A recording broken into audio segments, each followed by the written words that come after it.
Սիրելի հայրենակիցներ, հաշված ժամեր են մեզ բաժանում 2026 թվականից։ Այսօր մենք կճանապարհենք 2025 և կդիմավորենք 2026 թվականը։ Օձի տարուն փոխարինման կգա հրե, կրակոտ, ձիու կարմային տարին։ Ինչպիսին էր 25 թվականը և ինչպիսին կլինի 2026-ը։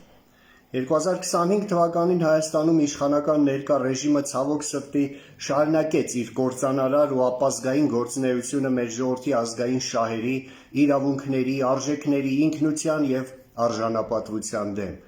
Սակայն դրական անցնող տարում այն էր, որ աշխարհաքաղաքական հայանպաստ զարգացումների հետևանքով Հայաստանի ներկա իշխանական ռեժիմի հիմնական հովանավորն ու հենարանը հանդիսացող պուտինյան չեկիստական ռեժիմը կտրուկ թուլացավ, անցնելով անդառնալիության կետն ու ընդཐུպ մոտենալով իր կործանման շեմին, ինչը մեզ լավատեսության շատ հստակ հիմքեր է տալիս արդեն գալիք 2026 թվականի համար։ Ռուսաստանում և Կրեմլի ներսում արդեն տեղի են ունենում երկար սպասված իրադարձություններ, որոնք կարծում եմ շատ շուտով և շատ անակնկալ կերպով կավարտվեն կայծակնային հանգուցալուծմամբ, և ես հույս ունեմ, որ արդեն տոներից հետո երկար սպասված լավ լուրեր կունենամ ձեզ համար, որոնք կհայտնեմ իմ յութուբյան ալիքի ուղիղ եթերում։ Շատ եմ կարևորում նաև բառացիորեն 3 օր առաջ հարևան Իրանում սկսված համաժողովրդական ընդվզումը, որը վստահ եմ կավարտվի Իրանի բռնապետական կրոնական ռեժիմի տապալմամբ և մեր հարևան երկիրը կվերականգնի աշխարհիկ ու միապետական, քաղաքակիրթ աշխարհի հետ համերաշխ ու համընթաց զարգանալուն միտված իշխանական համակարգը։ Պուտինյան չեկիստական ռեժիմի տապալման և Իրանի արևմուտքի հետ հարաբերությունների կարգավորման հետևանքով վերջապես կկոտրվի Մոսկվայի պայմանագրով ամրագրված և արդեն 1 դարից ավել տևող ռուս-թուրքական Լենին-Քեմալ ու Պուտին-Էրդողան հակահայ ստատուս քվոն Հարավային Կովկասում։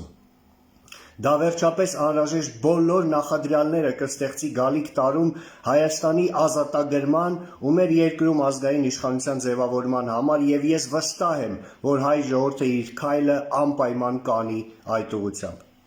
Պատկերավոր ասած օձը 2025 թվականը ճանապարհը մաքրեց և անհրաժեշտ պայմաններն ու նախադրյալները ստեղծեց ձիու 2026 թվականի բեկումնային փոփոխությունների համար։ Գալիք 2026 թվականը կրակոտ ձիու կարմային տարին լինելու է սրընթաց արմատական ու բեկումնային փոփոխությունների տարի։ Սովորաբար նոր տարվա գիշերը ընդունված է ցանկություն պահել, և ես վստահ եմ, որ հայ ժողովրդի գերակշիռ մասը 2020 թվականից ի վեր ունի մեկ ցանկություն։ Թող 2026 թվականը դառնա մեր ժողովրդի այդ նվիրյալ ցանկության իրականացման տարի։ Թող գալիք 2026 թվականը դառնա հայ ժողովրդի արժանապատվության ու իրավունքների վերականգնման տարի։ Թող գալիք 2026 թվականը դառնա Հայաստանի առաջին հանրապետության վերածննդի տարի։ Սիրելի ժողովուրդ, այս տոնական օրը եկեք միմյանց խոստանանք, որ գալիք տարում ջանք ու եռանդ չենք խնայի հայ ժողովրդի խաթարված արժանապատվությունը, խախտված իրավունքներն ու շահերը և Հայաստանի ինքնիշխանությունը վերականգնելու համար։ Հաշված ամիսներ անց առաջին հանրապետությունը վերածնվելու է։ Շնորհավոր նոր տարի։